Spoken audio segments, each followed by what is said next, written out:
contain me. You can't catch me on the run, cause I'm gone, yeah. I blaze trails, set fire to what's behind me. No, I'm never looking back, I'm on the run.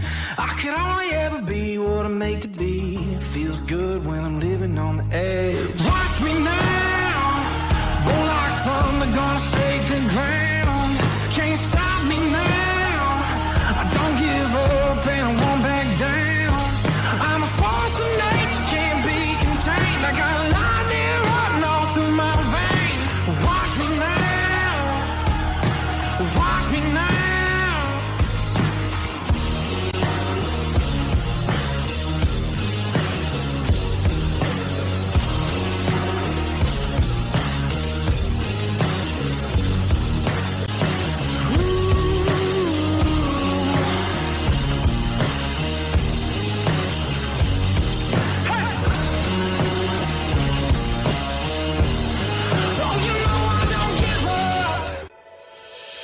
Hi, my name is Wyatt Milam, and I'm from Knobbe, West Virginia. When I'm back home in Knobbe, you will find me at my local Par-Mar store. We had that golden boot pride at Par-Mar. There are literally hundreds of Par-Mar stores in West Virginia, Kentucky, Ohio, and Pennsylvania, and even more on the way.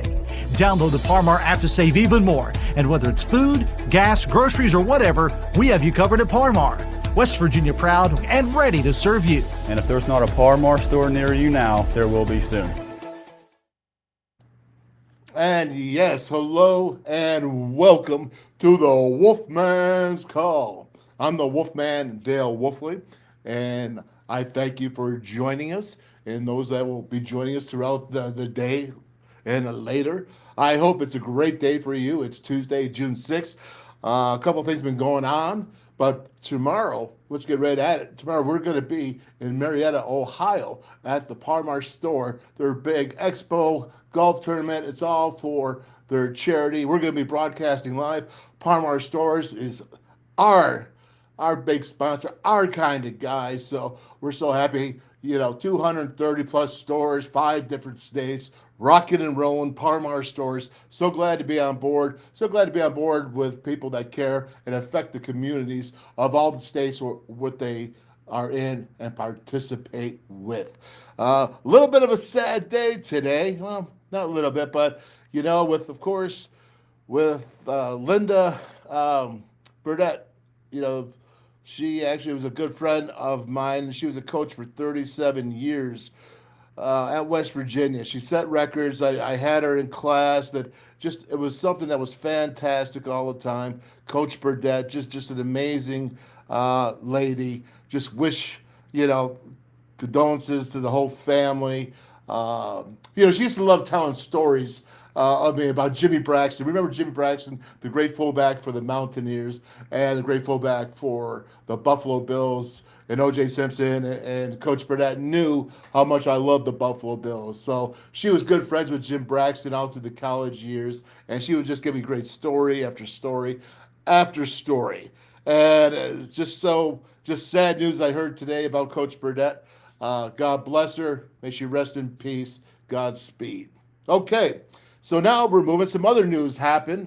I think it was yesterday. It came out with the Football Foundation, the National Football Foundation, came out with their College Hall of Fame class. I got really 2 special guests for you coming on here. But first, Aaron Beasley. Remember Bees, cornerback for the Mountaineers. And then, of course, former head coach for the Mountaineers, Jim Carlin, way back in the 60s. I have to go to that. And then Randy Moss, the great one for Marshall. All 3 are on the ballot list, and we got some work to do. And I'm going to bring these 2 gentlemen on because they're going to tell you the first, as I bring them on here, I want to tell you it's Mark Plants, who is the president of the National College Football Foundation. And then, of course, Bob Sims from Clendenin. And if you remember him, he was an NFL vet for 3 years with the Giants, a year with the Steelers. He's been part of the National Football Foundation for a long time. Gentlemen, how are we today? We're just fine, baby. Thanks for bringing me up. It's great to be a head around this big guy fullback here.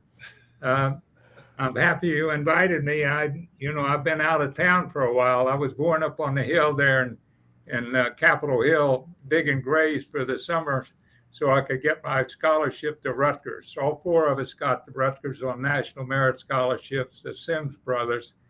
And from there, of course, having graduated from Rutgers as well, 1957, I was a leading scoring end in the nation. Of course, that's when Rutgers was playing little tiny schools, that today they're playing in the NFL, not in the NFL, but the Big Ten. So from Rutgers, I went to the Giants. I played with Y.E. Tittle, and of course, the great ones was Sam Huff, who you guys probably don't forget about him because he was just one hell of a guy. He and Bruce Bosley were the two guards for the West Virginia team in that period. And that's when the Giants went from a six-man line to a 4-3, and it pulled Sam Huff out of the middle, made him the middle linebacker, and he made his giant, famous moves on Jim Brown, who kept running up in the middle and running right into Sam Huff every time he got in there. And so it was really a hit and fit kind of a combat with Sam Huff and Jim. So from there, I of course went into investments. I did play half a year with Pittsburgh when the last of those great ball players. I forget the coach's name now, but they were really terrific. And I went on there to investments in Wall Street. And then, of course, I got involved with the the National Football Foundation, even more than the NFL.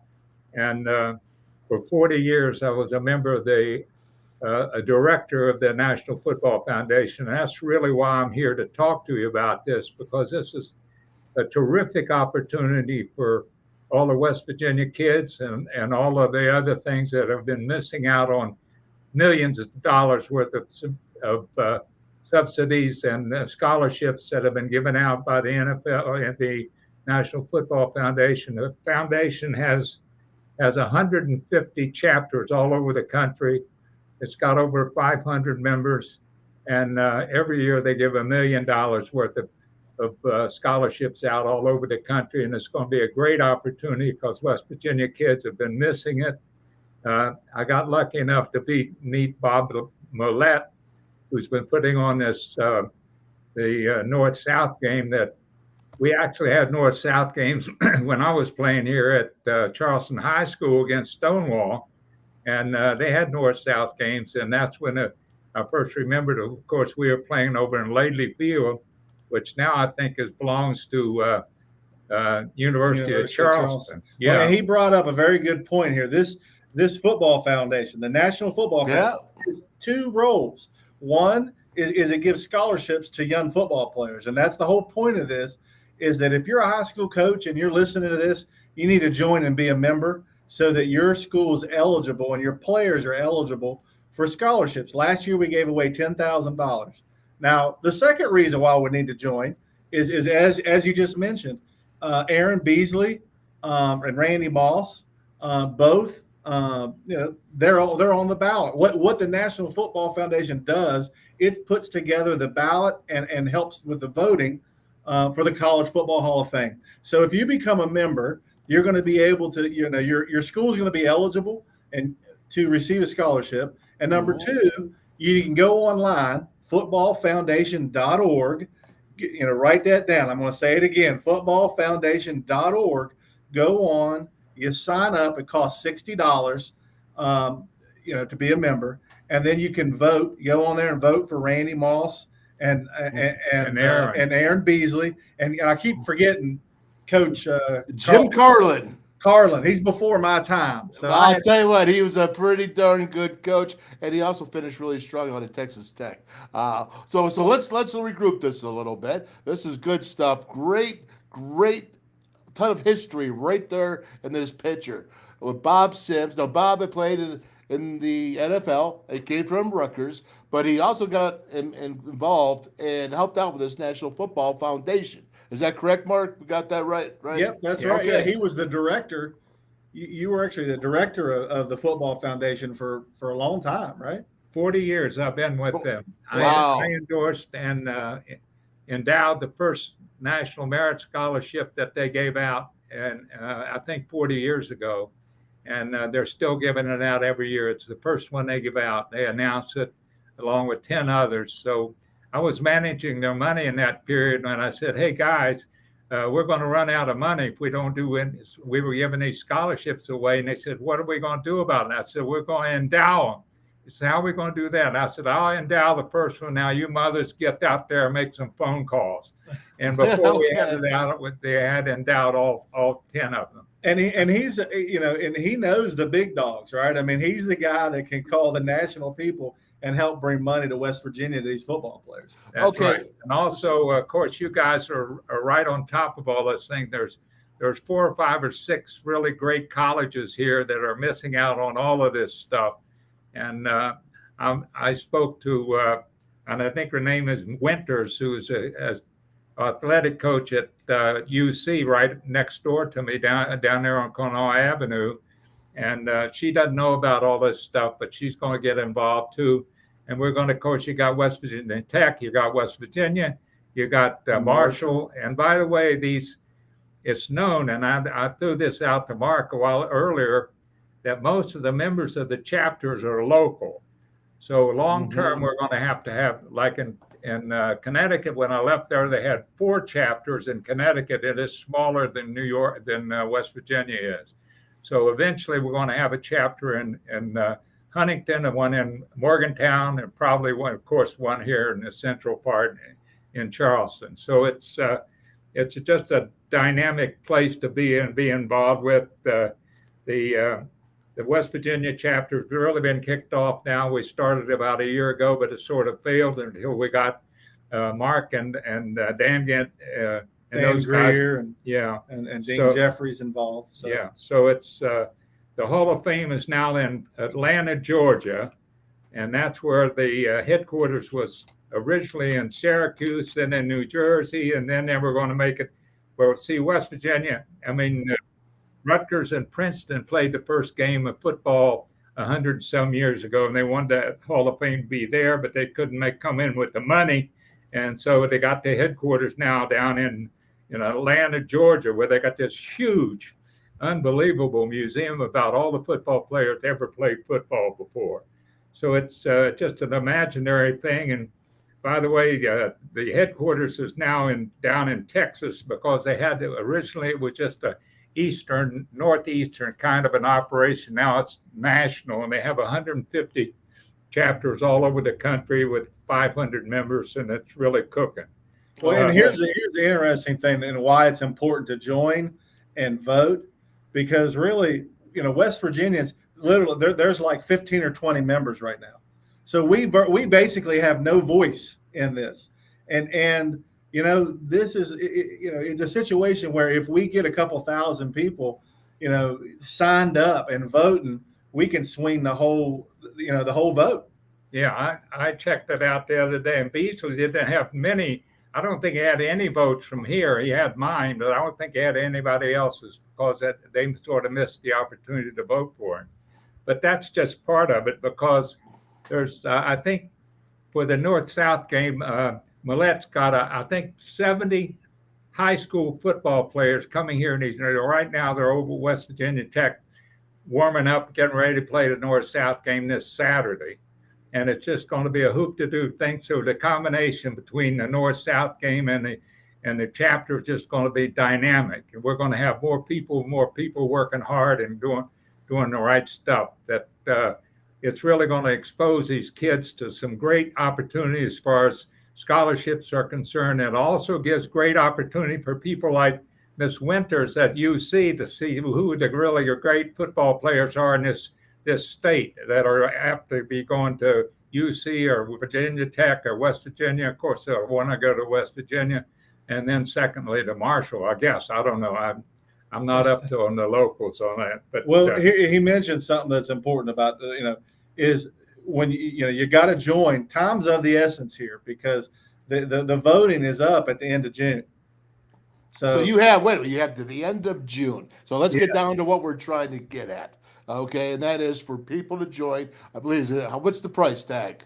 All right, $60. You go to number one, Aaron Beasley, Randy Moss, and I always want to say Jim Carlton. I always get the name wrong. Jim Carlin, Coach Jim Carlin.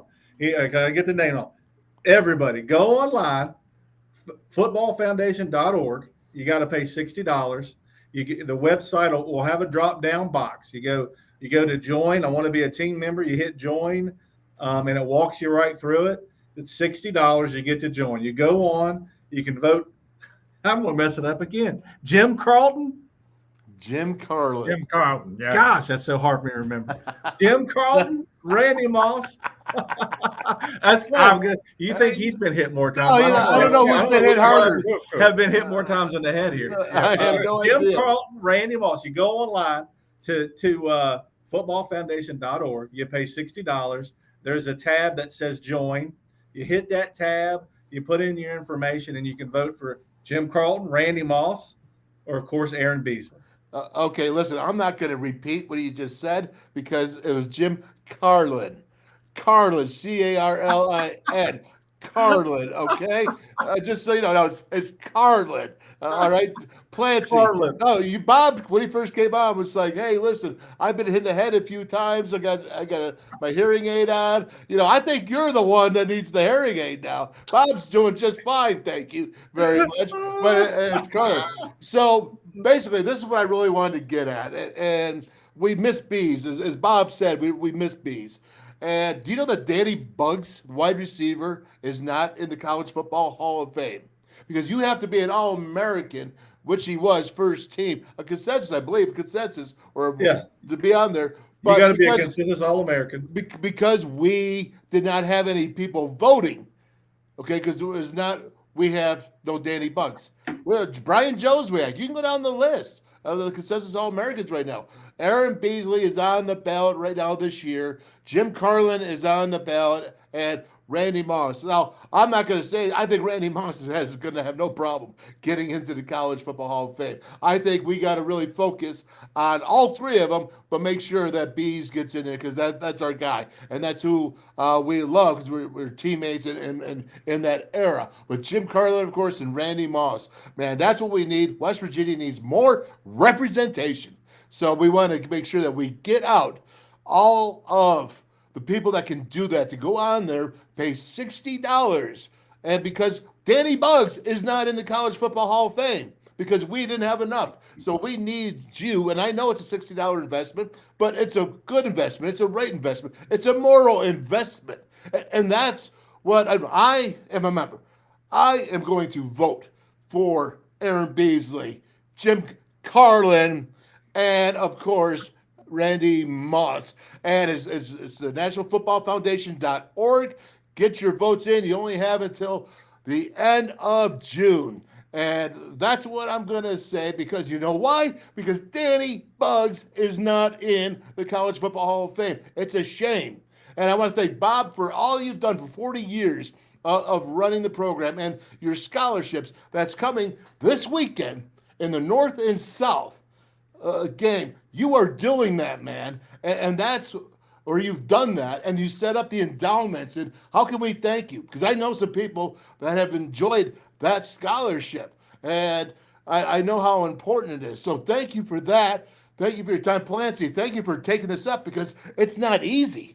It's not easy. And the best thing about this, Bob, and I'm going to get back to you one last thing here before I let you go. But Clancy, he was a fullback. When he's going to run the ball, when they gave him the rock, he'd get 1 yard. But he would hit that defender the hardest I've ever seen anyone hit a defender. But he'd get you one, baby. Get you one. He wouldn't lose a yard. Yeah, the coach, I tell you. Yeah, and I want to tell you this as well.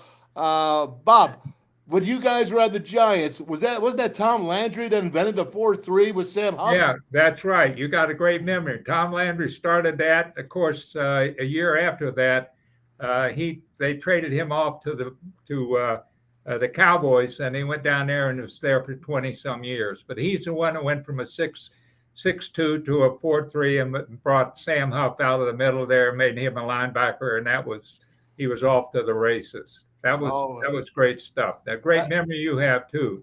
Well, that's fantastic. I will tell you this. There you go, Well, you're Clancy. as old as I am, maybe. I don't know.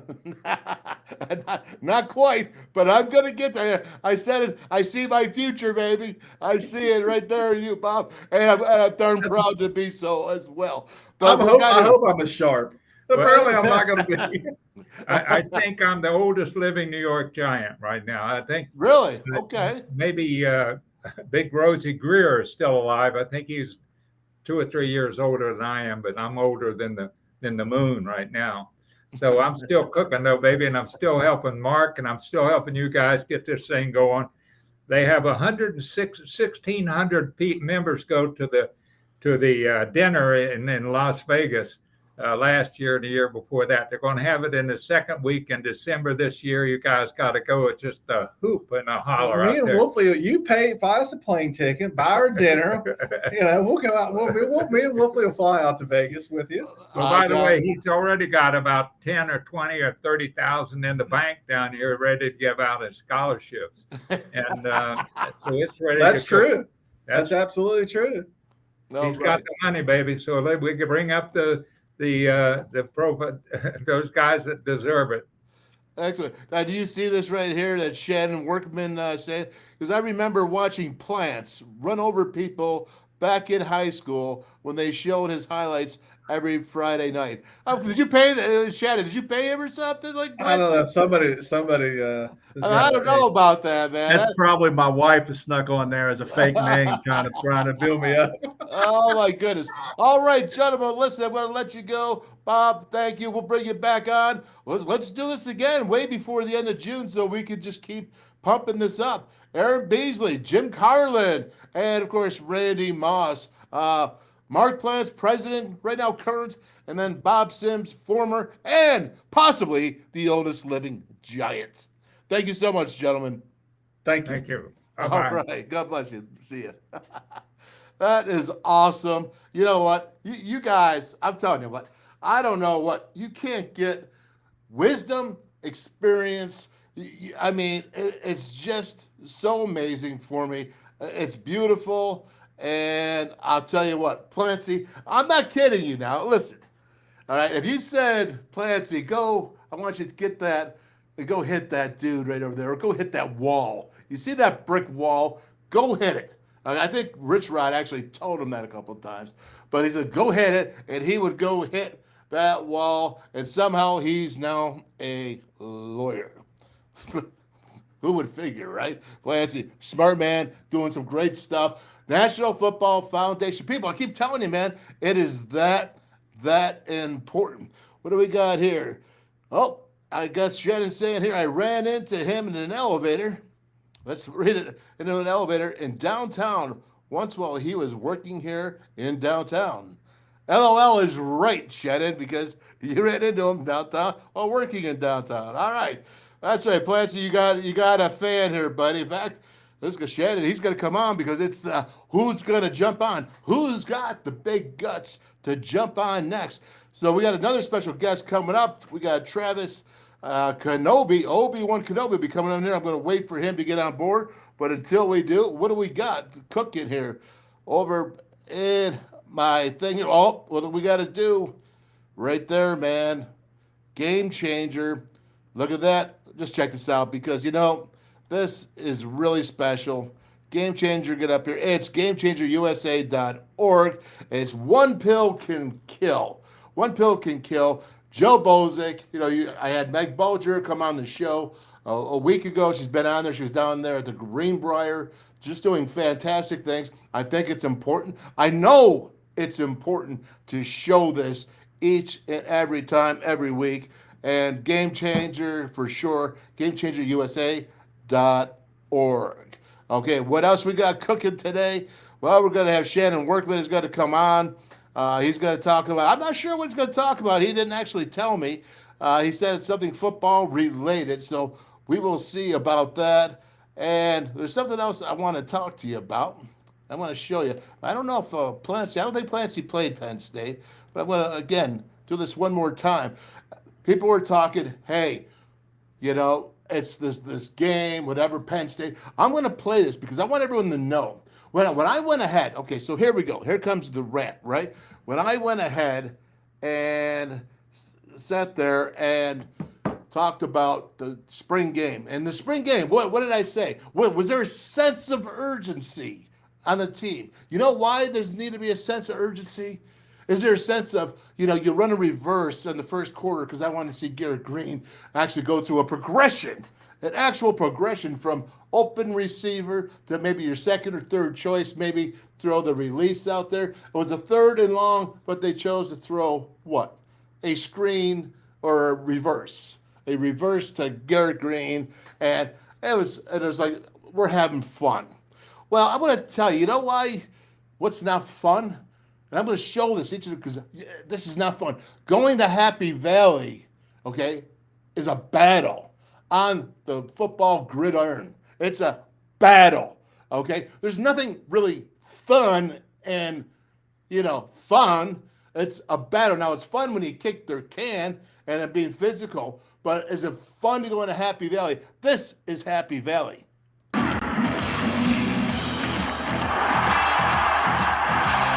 This should be a wake-up call, a sense of urgency. And I'm going to play this because I don't know if Mountaineer Nation remembers. I remember because I played it. Hardest place I've ever played it.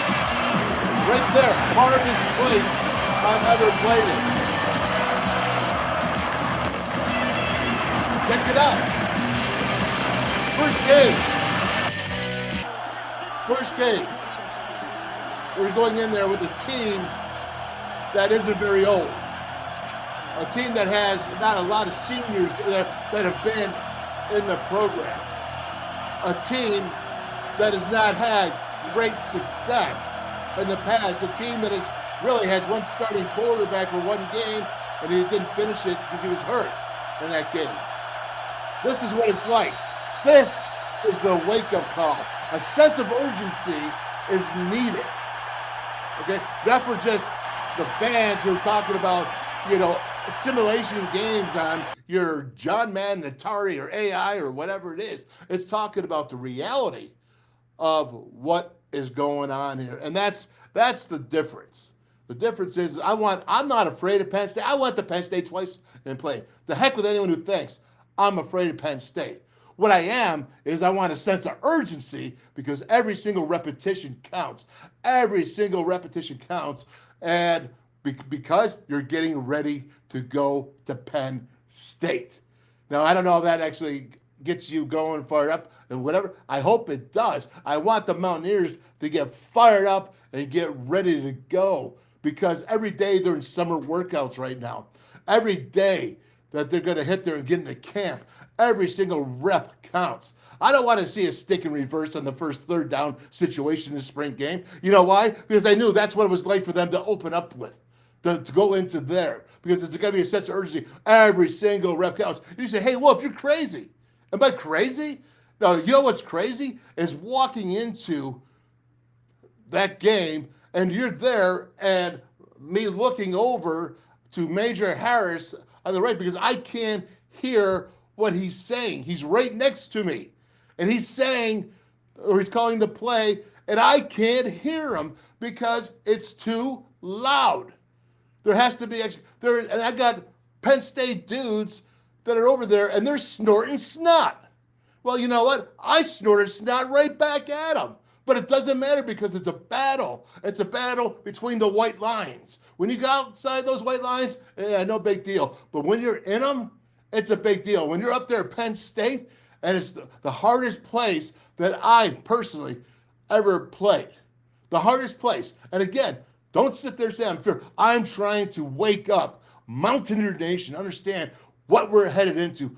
Wake up. What coaches have actually coached at Penn State in that game? What coaches? Not even Jeff Castile's coach at Penn State during a game. It's a nut house. And they're the number top 5. They're going to be 5, 6, or 7, man. 5, 6, or 7 that we're going into with very few senior leadership, with a quarterback situation that is still unsettled, with losing a whole lot in the transfer, losing 22 in the transfer portal, only gaining 14. Okay, depth can be a problem. You look and say, well, we're good in the offensive line. Okay, great. Offensive line, running backs, great. Well, there's also wide receivers, tight ends and tight ends and receivers, and then the quarterbacks. And then what do you got to do? You got to flip over to a defensive side of the ball and see that offensive line that they have. They have 2 1,000-yard rushers. Close to it. They're like 992. One was a freshman. Maybe both were freshmen because their main guy they had 2. They want to run the ball right down your throats. And I'm going to tell you something else. Franklin, the coach. Okay, Franklin, the coach, he's from Maryland. He doesn't like West Virginia. He didn't like the fact that we lost Rodney Gallagher, who's from Uniontown, right up the road from West Virginia, that Neil Brown beat him out. You know why? Because he thinks he's Penn State. You know why? Because he knows he's Penn State. And that's what we got to do. That's what these players have to get ready for, because it's a battle of battles, man. You don't go into Happy Valley. You don't go in there happy. You go in there pissed off. That's what you do. You go in there pissed off because you got to go play 4 quarters of smart football, 4 quarters of making the fewest mistakes than the other team, 4 quarters of opposing and forcing your will down their throat. That's what I'm talking about. Boy, I get fired up when I'm talking about that. We need to wake up.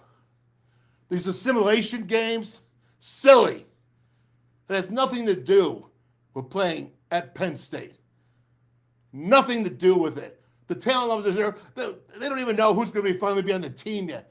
We still got 2 scholarships to go. All right. How we doing? That was something else, right?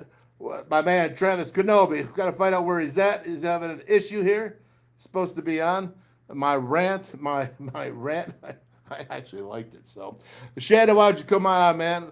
If you're listening right now, get on here. Get on the link. Go ahead and see what you can do. I'm going to go ahead and do my QR codes right now. Woo! Man, I tell you what, I got going there, man. Fire up, baby. Okay, you see this here? Yep, Paul Mini right here, recharges. Yep, check it out. You can see it here. Go ahead, scan code it. Listen, if you are tired of paying for the double batteries and wasting, if you're tired, scan this. Scan it, man. If you're tired, go ahead and do it.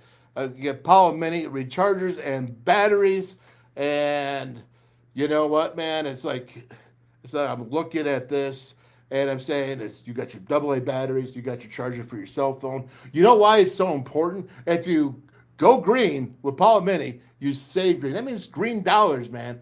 Green bucks. And you know what that means? That means that you get to keep and you recharging those batteries over and over again. Check it out. Paul Mini rechargers and batteries. It's paulmini.com. What else we have here for our QR codes? Oh, yeah. Arson Grange Company, hemp dip. Switch to hemp dip. Get the tobacco, get the nicotine out of there. It's available at Parmar stores. It's available at wolfmandip.com. Whoever you have there, whoever you're trying to go ahead and give a kiss to your significant other, they don't like it when there's a whole bunch of tobacco in your teeth. You know, right there in between your teeth, and it's nasty, and it smells, your breath smells like you're a dog that just got out of the lake. You know what I'm saying? There you go. Switch the Arson Grange Company. Come on, dudes, and any women that want to do that. And of course, West Virginia United. And that's our buddy John Cantwell, former offensive lineman. It's about West Virginia United. I think we could use some United. All the things that are going on in this world, all these things that are going on here, all these things coming on here, it's just really kind of crazy. So, okay, we got Shannon. Are you going to come on, buddy? Because I don't see you with Travis come here. And we got things to do here. We got things to show. What else we got here? Oh, let's go ahead and break this up here. Oh, let's get this out here. We're talking about it. Right there, Linda Burdett. Yep. Listen, I talked about this before. Linda Burdett, good. She is 37 years coaching at WVU. Just really important. She passed away. Kind of my heart, man, really going out there, just bringing me out. So I'm going to tell you what, I'm going to put on the link here for you, Shannon. But Linda Burdett, man, it really is tough. It's really, really tough. I don't have a lot of words to describe her. Again, she was so good to me, and she always talked to me about the Buffalo Bills and Jimmy Braxton, and that was really cool. Jim Braxton, that was something else, and really appreciate it. So Linda Burdett, good. We're gonna miss you. Gonna miss you, Coach. Rest in peace. And that's yesterday you had the state trooper, Sergeant Corey Maynard, lost his life. Was in an ambush. Just things that aren't pleasant. You can go ahead there, Shannon, and click on that link, and you could come right in, and there you are. Okay, Shannon, how you doing, buddy? I'm doing good. How about you? I'm doing great, man. You didn't get my link that I sent you. I'm not for sure how you sent it. I didn't know if you was going to send it through this, or if you was going to send it through another way. I really wasn't. That's all right. So listen, this is what I got. So here's the deal. This is you jump on Mountaineer Nation. I don't know what you really want to talk about except for sports, football related. But this is what I'm trying to do so everybody can see, hey, this is a cool thing. We have former players, former coaches, current players, current coaches come on. But I really want somewhere that, Mountaineer Nation can speak up. So, Shannon Workmen, I thank you for what you're doing, man, and coming on here. And let's go. What do you want to talk about? Okay. Well, you've already touched on it a little bit. Uh-oh. My big question is, of course, the word that everybody's been throwing around for the last few years is the depth chart. And can you go back to Don Nealon and go back and say how far it took for him to say, okay, I've got a depth chart that's equivalent enough to get us to where we should be as far as winning games? And it seems like we've had a depth chart problem. Even Rich Rod and, of course, Holgerson left us, with a lot of scholarships out there. And now our new coach, it seems like it's an ongoing thing. Can you talk about when you was there?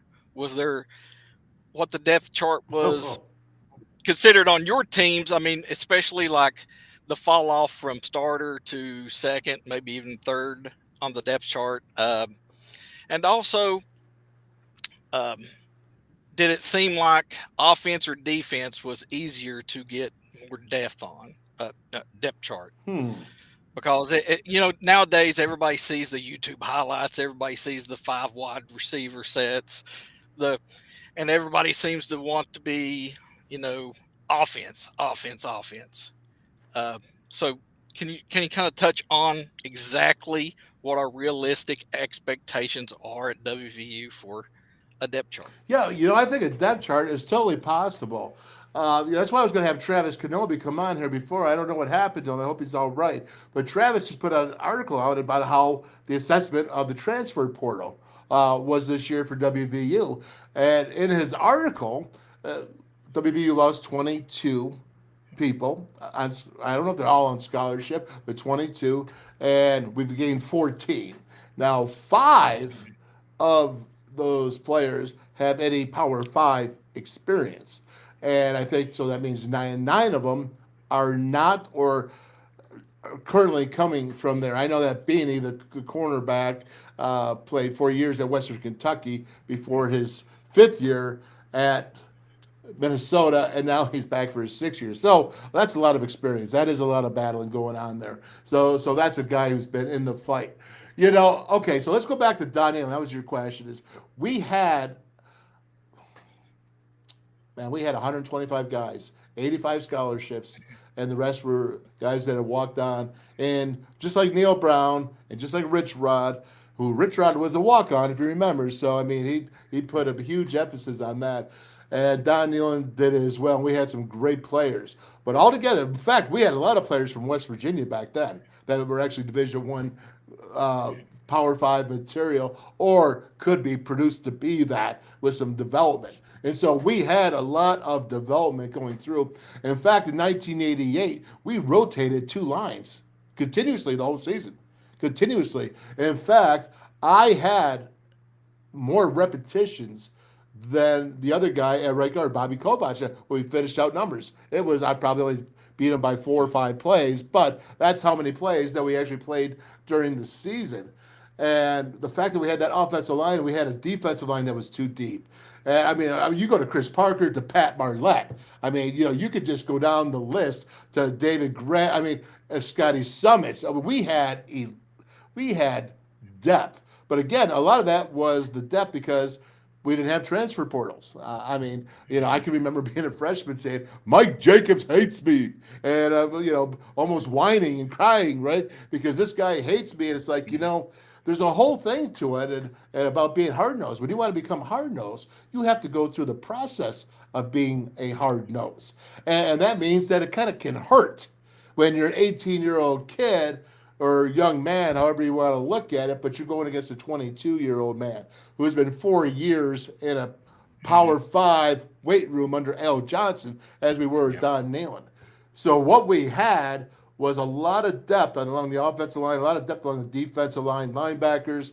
We had good skill, but obviously then comes Major Harris, and Major Harris is just a special cat that he comes along until Pat White came along. I mean, it's just all that time. But in between there, we had some really good quarterbacks as well when you think about it. So maybe not the all-time greats, but we had that. So going along in this depth, yes, we had a ton of depth there. Rich Rod, I'm not so sure because I thought his depth wasn't bad. I felt like we were pretty good with Bill Stewart. Dana Hogerson, yes, we had issues with Coach Stu. There were some academic issues his last year. And right there, those academic issues, and actually it was one of my guys, to be the final. And so what happened was that they didn't do well academically, and they were not allowed to get and move on into school. So we had a little bit of a hole going into Dana. And if you remember, that's 2013, and all hell broke loose, right? Going 4-8 after 2012, because we had the skill in the 12, but then it got lacking, and then Dana filled it up, and Dana did a really good job of figuring out the Big 12, figuring out where West Virginia actually sat in there, and he learned how to run the ball. The greatest coaching job that Dana Hogerson ever did was his quarterback, Skyler Howard. And Skyler Howard was his greatest coaching quarterback, or his greatest quarterback that he had until Will Grier. Okay, I'm not saying Skyler Howard is better, but he had a better record with Skyler Howard. So he learned how to run the ball for a guy that was an air raid dude. And so that was his greatest mesh. But then what happened, he got dissatisfied, didn't like the administration. Administration didn't like him, where everything was, and he didn't recruit. At the end, he knew he was going to be leaving. So Will Grier, I think, in that team was his shot to leave in a big way, which we came close to. But then he was gone, right? He was gone. Yep. And there were some definite holes that Neil Brown had to fill in. The problem that has occurred since then is you had COVID, which everybody had to deal with. But then you had the transfer portal and now the NIL. Name, image, and likeness. And at West Virginia, we're not the biggest. We all know that. We don't have the most money. We all know that. And I think that Neil Brown has tried to do his best. Coming from Troy, I don't know if he actually was like, we can compete. We can recruit. Now, he's done some good job of recruiting the young guys. But why is there a problem with the transfer portal guys? Why is there a problem bringing in those type of talents? Right? I mean, we have to ask ourselves this question. Because Yep. when you're bringing in what's supposed to be pretty darn good talent, then what happened to this talent that you're not developing, or something to get developed? Now, so you want to swing around that way, is when you think about it, there's a lack of the fuse hitting right here. There's somehow a lack. And in that lack, okay, there's a disconnection. Am I making sense to you right now? Oh yeah, Okay, yeah. so there's a disconnection about why players are coming to WVU in the first place and then not staying, or not develop. Let's just say not staying. All right, I won't even beat the Yeah. coaches up for not developing, though some of it is that there is an issue of that. Because I'm going to tell the straight truth. Okay, there's some guys that are not getting totally developed the way they should have. Some guys that are leaving too early. So now, what's the problem with that? I had Al Johnson on last week, strength and conditioning coach, Hall of Famer, right? But what happens when you change your strength coaches?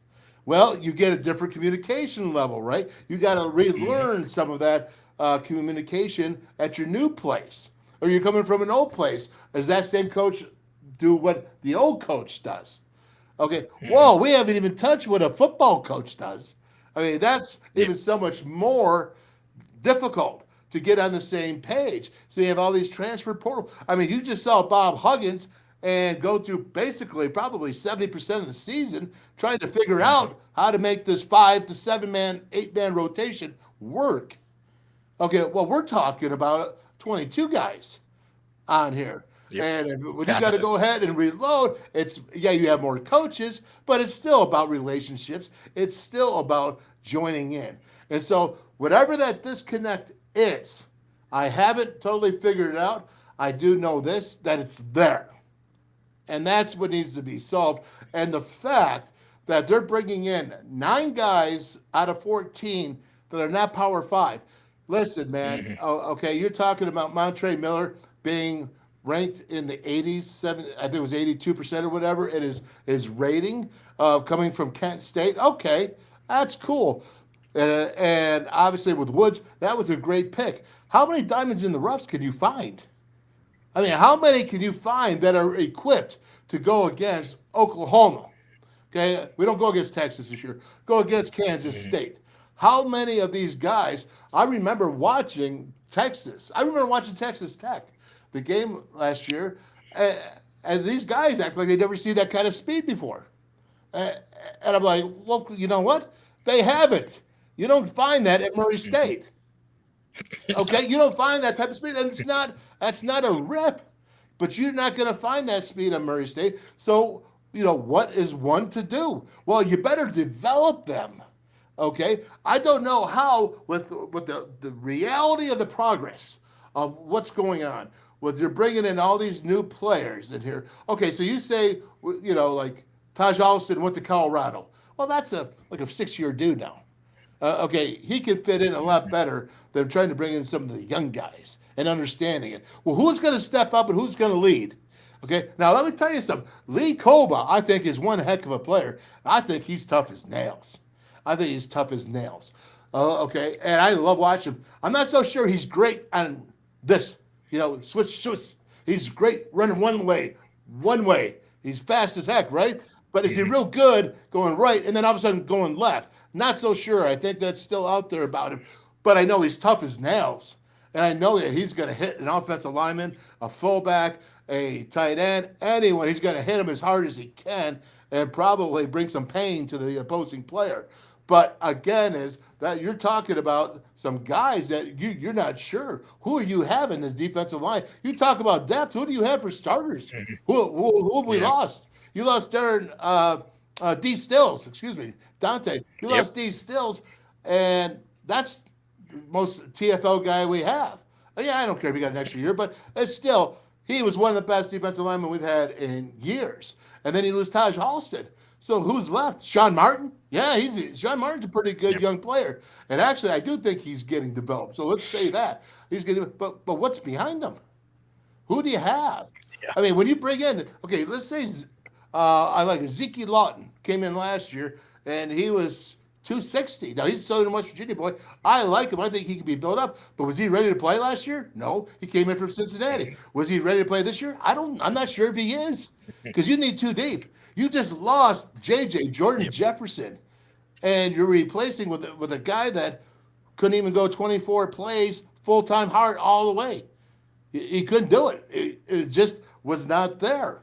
So how's he going to take now 60 reps or 50 reps? Because you try to get your second and third teamer. How are you going to go ahead and get all these young guys in there and get them these reps that they need? Because you got to develop them. Because if you're going to bring in guys that are not Power 5, you got to develop them. And how fast can you develop? What's the logistics? Mike Joseph is the best strength coach in America. I don't care. I'll go with it. I'll never stop saying that, because he is. And I know how hard he works. But what can he do with these people in a short amount of time? What can he do? Okay, what can we do to change this? When do you see West Virginia? When's the last time you saw West Virginia take the field and be nastier than the opponent? Yeah, exactly. A nastier mentality. So it goes back to my question is, can West Virginia be successful not being blue collar? Or do they have to be blue collar to win? And I think the way it is shaped up, with the way things are in recruiting and everything, that West Virginia has to be nasty blue collar. And did you see that in the spring game on defense? Did you see that? I'm asking you, Shannon. Would you say that there was a sense of urgency out there on the defensive side of the ball? It didn't look like it to me. It didn't look like it to me, even some of the offense. I mean, it didn't look like to me that he's playing. The coach is basically there this year like he's on a hot seat or something. You know what I'm saying? Like you would think that they would have guys like, even Rich Rod had guys that were on the defense that love to hit you.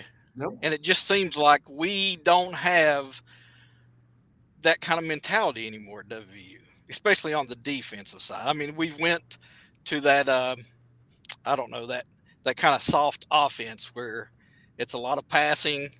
We're not running the ball. We're not even really that nasty on running the ball anymore. Okay, but let's go with a positive here, right? It looks like we're trying to go there. So, but yeah, I mean, our offensive line and everything, we've kept, and we do have some really good running backs. I mean, I'm hopeful this year though that we can be. And when we go to Penn State, if you were to be the coach and you were to go in there with a plan, would this year be, hey, we have got to go in there. We've got to go in. We're probably going to have to go in with a silent count. We're going to have to run the ball because it's so noisy. And we've got to keep our defense off the field as much as possible, especially if we don't have a lot of depth at that position. And we're very green at a lot of positions. And there's 107,000 screaming people. Maybe 3,000 are Mountaineer fans. Okay, so there's 104,000 screaming people, where even a team like Michigan, who plays in the big house with 105,000, that they had issues with having to call a timeout because it's so loud. Because it's the hardest place I ever played at. Listen, I'm not afraid of that. I don't want our guys to be afraid of it. Yeah, I want to wait. But let me ask you this then. So let's. You just said it. The coach, you're saying he's on the hot seat, right? Okay, I believe so. Okay, so you say he's on the hot seat, right? Because we're just talking straight. That's what we do. We talk straight. Okay, number two is, let me ask you this. Did you see a Halloween party coming into the spring game? I believe so, yeah. Okay, a Halloween party coming into the spring game. With Penn State is your next game. Forget about the reverse in the first quarter. Forget about having a great time in the spring game. Because my goal is this, is that we have to do everything we can, because I know what's coming in September. I can't even remember the date. September 2nd, is it? Whatever it is. But I know what's coming. And I just showed it before you got on the show, what's coming. Yeah, I saw it. And you coming in dressed up? I mean, you might want to call me old school, but Bob Sims, who I just had on, he would puke. Yeah, I know. Okay? He would puke. Like, you're going to come. It's not the player's fault. You know why? Because that's not the leadership. The leadership is got to be, you're coming in dressed up Halloween, and you got Penn State, a top 5 team at Happy Valley, opening up a national TV. And by the way, your can is on the hot seat. I mean, I don't see that. I don't see any stress. I mean, I don't know. Maybe it's not. I'm not Ren Baker. I don't know. Yeah. But I know this is that I'm talking to people. Very few people are as excited as they used to be for Mountaineer football. And you know why? It's because we've lost our hard nose. It's because we've lost our hard edge. And that's the problem. Not individual players, okay? Collectively as a team, that we're going to come out and we're going to hit you. I have put on former player after player on the show in the 3 weeks that I've been, just 3 weeks. I have put on Division II coaches, John Pennington, Mike Jacobs at Lenore Ryan. Pennington, of course, is at West Virginia State. And what do they say? I say, who is your team? Who do you tell your team you are? And they all start out, we are nasty, attitude, attacking team that won't slow down or take a backseat to nobody. That's what I'm getting from those guys. We're going to attack on offense, we're going to attack on defense, and we're going to bring the game to you.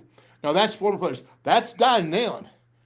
That's Rich Rodriguez. Yep. And also, I'm going to tell you something. That's also Dana Holgerson, okay, to some degree. Dana Holgerson. And I'm telling you, with Skyler Howard, that he went and proved he could go 10-2. Now, I know that Big 12 talent was down that year. I know it all. I've been around this since 1981, West Virginia football. Been there with my brother Ron. I've seen it all through there. I've seen it all through my eyes as a player. I've seen it all through my eyes as a coach, my eyes as a guy on staff. Okay, my eyes as part of the alumni. 1981, this goes back to. My guy, part of an alumni for 13 years. Okay, and a 10-year broadcaster for the network at WVU. And what I'm missing are my brothers. When I say that, I'm missing overall is that hard-nosed, tough, edgy. I didn't see it. I saw a Halloween party coming to the spring game. I saw throw a reverse when how many starts has Gigi got? He's got one at Oklahoma State, and I believe he got hurt. So he hasn't even finished a starting game. God bless him. I love what he can do. He's a really talented kid. Okay, not sure if he's in the exact spot where he needs to be, but he's talented and he's in the mix for that first starting role. And so is Nico. And so we'll find out that battle. But just like anything else, who's going to be ready for that Happy Valley? Well, again, you got guys dressed up for Halloween, and do you say, well, you know what? I mean, again, is Halloween. Yeah. I'm going to give you one more factor, all right? And I promised Johnny I wasn't going to say this, so I'm going to take it very easy. John Ray. Dylan Ray just left on the team. He was a walk-on guy. His dad played next to me, and so I'm a little bit probably biased in this to some degree. But his dad played next to me, Big John Ray, the largest Mountaineer to ever put on a uniform. John Ray, 6'9", 412 pounds. And he was the right tackle. And then I had Mike Compton, who was 6'7" at center. And I was the valley between the two mountains, okay? I was what they call the Dale, get it? The Dale, okay? And I had to go with those guys.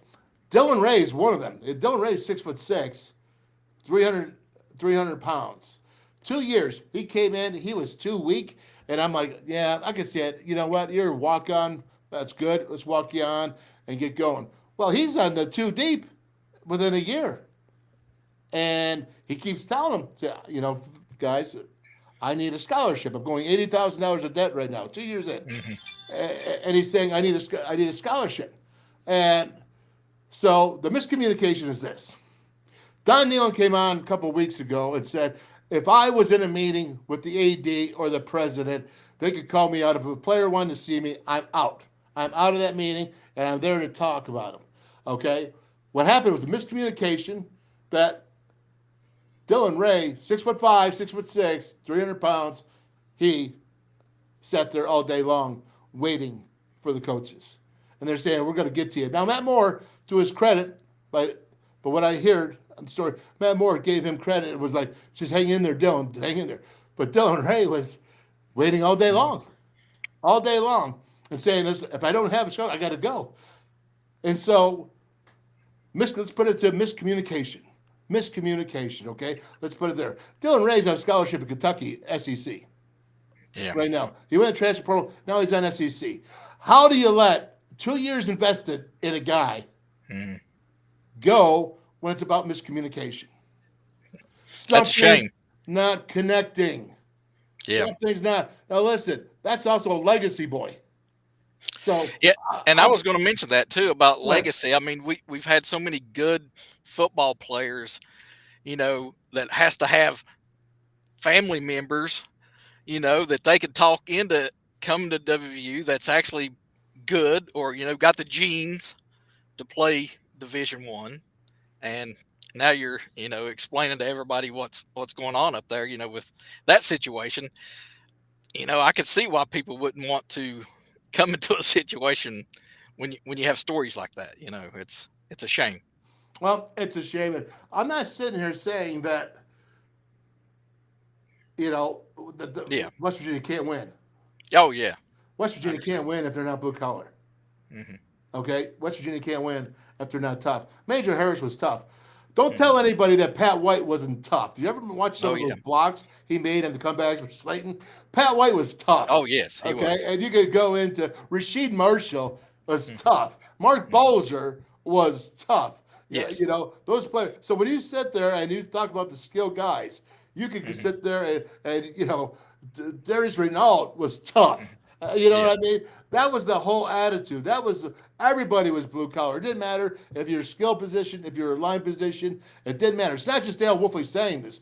This is who we are. This is what we've always been, and that's what we always have to be successful. To go win 10 games in the Big 12, greatest number we had to figure out how to run the ball, which means that we had to be tough.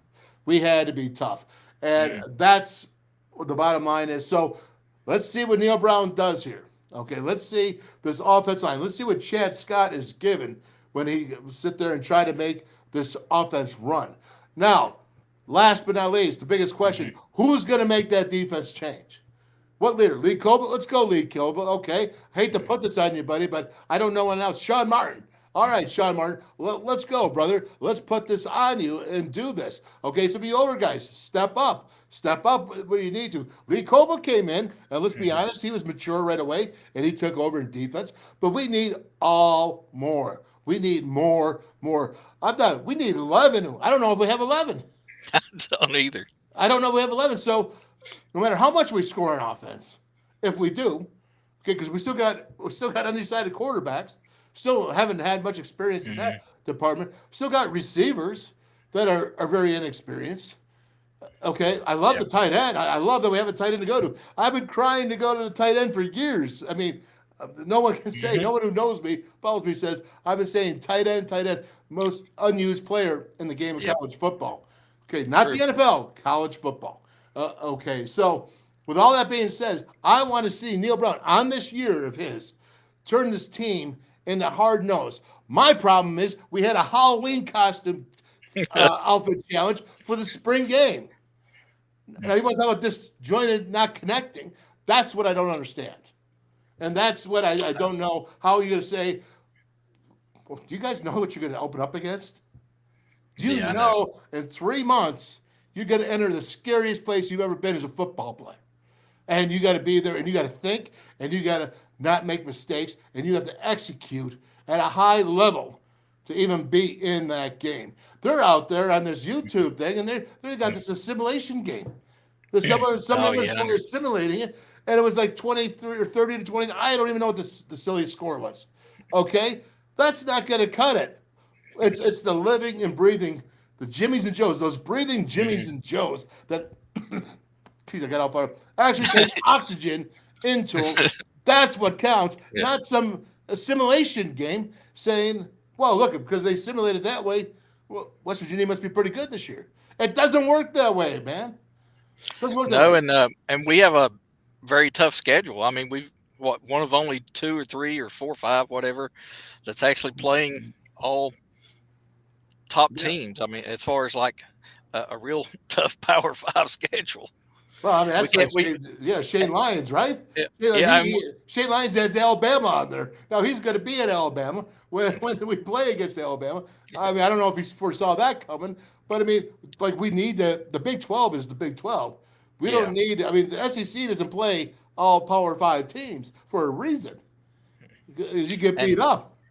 and we That's don't what you want to go start for. off this year just getting embarrassed right off the bat. I mean, we Well, don't definitely need our guys to be discouraged really bad right off the bat. We need to come in there and do something, or I mean, if we look really really bad, I don't know what it will affect, how it will affect the guys on the team, especially the young guys.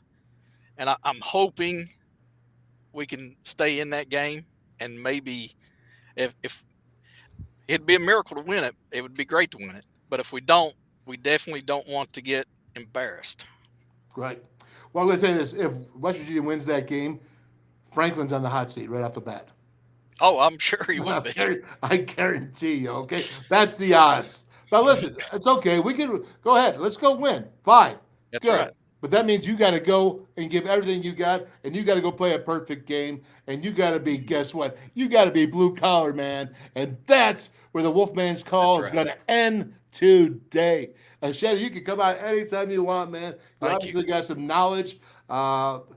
Keith didn't say you were this smart, so kudos to you, and thank you for coming out. This is what I want. Thank you. I want Modern Nation to jump on, and Travis Knobbe, something happened with him. He said there's an emergency part on his end, so we'll get him because he's got a great article.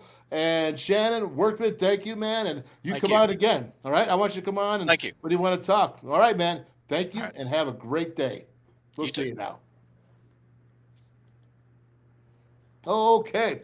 Well, we're going to end it here, but tomorrow we are going to be doing a little bit of wild stuff for tomorrow's show. We're going to be going down to Marietta, Ohio, Parmar, and right there in Parkersburg. I mean, it's right there on the border, using both ends there, the states. And we're going to be doing some broadcasting from there, a little bit of golfing, all for the Parmar charities. And it's going to be something special. And we'll hopefully get Travis Knobbe. Obi-Wan Kenobi, like Obi-Wan left me down. He's like, he didn't show up, man. So I don't know what to say about it, but I know his article. In fact, let me just put this article up here since I want you all to see it. And if you bear with me for 1 second as I navigate here. And here we go. Open that up and voila. All right, you see that right there? That is my guy, Travis Knobbe. Check it out. It's the last word on sports.com. Right? Assessing the Mountaineers portal performance. Go ahead, read it. He's going to have another article out on Thursday, something similar. So, Travis Knobbe, I'm telling you, he's my Obi-Wan Kenobi. He's a good writer, man. He's a good writer of what he's doing, and he knows about a lot of Mountaineer football and assessing it. So check it out. Check him out there, the article, and the one that's going to come out on Thursday. Maybe we'll have him on tomorrow, see how he's doing. But we will see you tomorrow. Be ready. We might be going at 2 o'clock. I don't know. We're going to get down there, Parmar. They're going to tell me what to do, and I'll be live. It'll be stored, so it doesn't matter. We could be at 2 o'clock, we could be at 3 o'clock, or 4 o'clock. But we'll try to let you know. All right? God bless everyone. God bless Coach Burdett. We sure will miss you. And God bless y'all. Have a good day. Wolfman's call is out. Boom!